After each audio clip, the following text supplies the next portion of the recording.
All right, guys, we're doing some U substitution today with integrals, and I feel like a lot of people will just get confused about what to set U equal to when they're given an expression.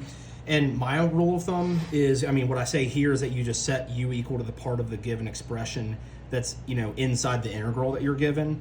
But in particular, you should choose the part that has a derivative that's similar or equal to another separate part of that same expression that you're given. And so that may sound confusing at first, but it'll look a lot easier when I show you. And so think about it this way. You've got, you got a numerator here with 12x squared minus 3, and then this denominator of 4x cubed minus 3x. And so that's two kind of main parts of the fraction here is the numerator and the denominator. And so think about it this way. If I were to set U equal to just the denominator part of this, because remember, you're only setting U equal to a certain part of the equation. So I'm going to try that over here. So if I do this, U is equal to 4x cubed minus 3x. What happens is that, whenever you have a U, as you know, we have to find the du in order to put things in terms of U here. And so what I do is I'm like, okay, du equals, now we have to take the derivative of what we made U. And notice how when I take the derivative, you just do power rule here. So it's going to be 12x squared and then minus 3, because again, the x leaves this term right here when you take the derivative. Look what that matches. This derivative with du actually matches the numerator, and that's the goal of U substitution, is you want to be able to set U equal to the thing that when you take the derivative of it, it's equal to another part, or similar to at least another part seen in the problem somewhere, right? So, and it's really pretty easy to identify too, because when you have a cubed thing, we know that, okay, if we take a derivative of a cubed thing, it'll be a squared thing, right? And so that helps you identify what U is going to be, right? So then I have to remember that when we take a du here, you have to have whatever the du answer is times dx, because we need to be able to solve around for an equation for dx here so that we can plug in something for the dx that exists there.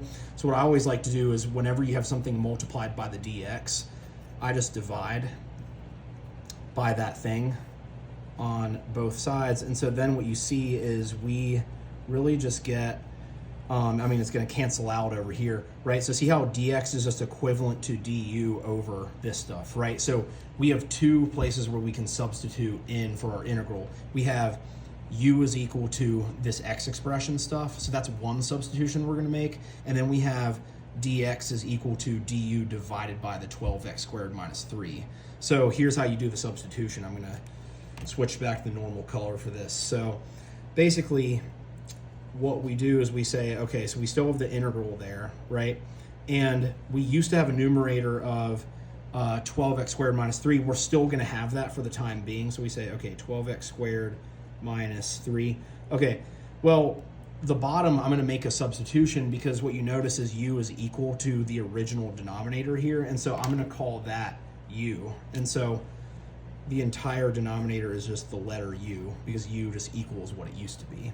Okay, so then the dx part that used to be there, remember dx is equal to du over 12x squared minus 3. So I'm going to sub all that in here. I'm going to say du over 12x squared minus 3. Okay, so here's what I notice is we've got, including the du term, we have two fractions multiplying here. And what I notice is that really this whole expression up here, the 12x squared minus 3, you're just dividing by itself down there. So something over itself exactly cancels out, right?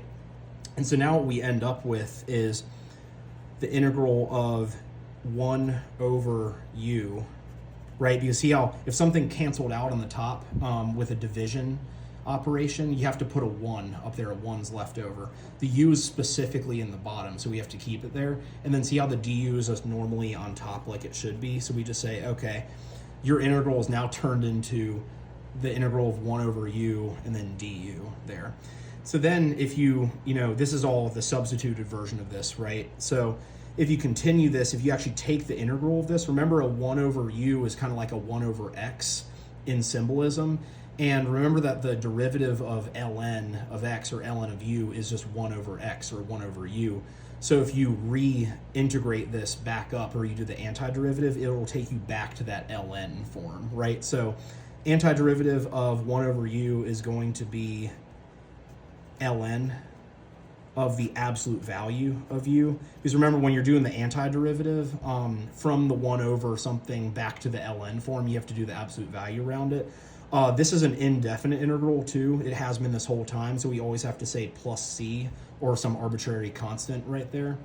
And so then, honestly, the last step is, just to get the final answer, I just plugged u back into this, and u originally was equal to 4x cubed minus 3x. So how about your final answer here is ln of the absolute value of 4x cubed minus 3x plus c. And that is it.